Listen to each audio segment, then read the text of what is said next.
বর্তমান যুগে টয়লেটে বসে মোবাইল ফোন ব্যবহারের বিষয়টা আমাদের কাছে স্বাভাবিক মনে হলেও সাম্প্রতিক এক গবেষণায় উঠে এসেছে যে সেটা আমাদের স্বাস্থ্যের জন্য মারাত্মক ক্ষতির কারণ হতে পারে। সান ডিয়েগোতে ডাইজেস্টিভ ডিজিজের যে সম্মেলন, ওই সম্মেলনে প্রদর্শিত এক জরিপে দেখা গেছে যে যারা টয়লেটে বসে দীর্ঘ সময় ধরে মোবাইল ব্যবহার করে তাদের ক্ষেত্রে হেমোরয়েড বা পাইলসের সমস্যা হওয়ার সম্ভাবনা প্রায় ৪৬% বেড়ে যায়।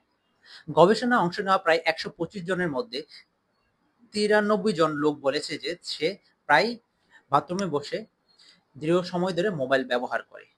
এর মধ্যে অনেকে মোবাইলে বসে নিউজ পড়েন, পত্রিকা পড়েন এবং বিভিন্ন ধরনের রিলস বা বিভিন্ন ধরনের বিনোদন মোবাইলের মাধ্যমে নিয়ে থাকে। এ কারণেই এভারেজ যদি একটা সময় ধরা হয় তো সেক্ষেত্রে ১৫ মিনিট, ২০ মিনিট, অনেক ক্ষেত্রে আধা ঘন্টা পর্যন্ত বাথরুমে বা টয়লেটে বসে সে মোবাইল টিপে। দীর্ঘ সময় ধরে টয়লেটে থাকার কারণে আমাদের দেহের নিচের অংশে চাপ তৈরি হয়। নিচের দিকে চাপ তৈরি হওয়ার কারণে আমাদের যে পায়খানা রাস্তার আশেপাশে যে রক্তনালীগুলো রয়েছে, এই রক্তনালীর মধ্যে চাপের সৃষ্টি হয়। এই চাপের কারণে রক্তনালীগুলো ফুলে উঠে হেমোরয়েড হওয়ার পথটাকে সহজ করে দেয়। হেমোরয়েড বা পাইলস হলে মলদ্বারের চুলকানি, ব্যথা এবং রক্তপাতও হয়ে থাকে। এই জরিপে অংশগ্রহণকারী ১২৫ জনের যে গবেষণা হয়েছে, তাদের অন্যান্য যে অবস্থা, ওজন বা খাদ্যাভ্যাস এগুলার উপর তেমন একটা প্রভাব ফেলেনি।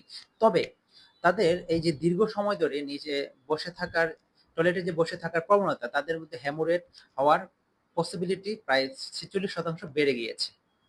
আমাদের শরীরের নিচের অংশে রক্তনালীর যে চাপ বা ফুলে যাওয়া বা হেমোরয়েড বা পাইলস হওয়ার যে সম্ভাবনাটা, এটা যাতে না হয় বা এটা যাতে সহজে না হতে পারে, এজন্য বিশেষজ্ঞরা অভিমত প্রকাশ করেছেন যে টয়লেটে আপনি সর্বোচ্চ ৩ থেকে ৫ মিনিট অথবা ৮ মিনিট ১০ মিনিট থাকতে পারেন। এর বেশি রেগুলার কখনোই থাকা উচিত হবে না। এতে আপনার যে বসে থাকার কারণে পাইলস অথবা হেমোরয়েড হওয়ার সম্ভাবনা একেবারেই প্রায় ৪৬% বেড়ে যায়।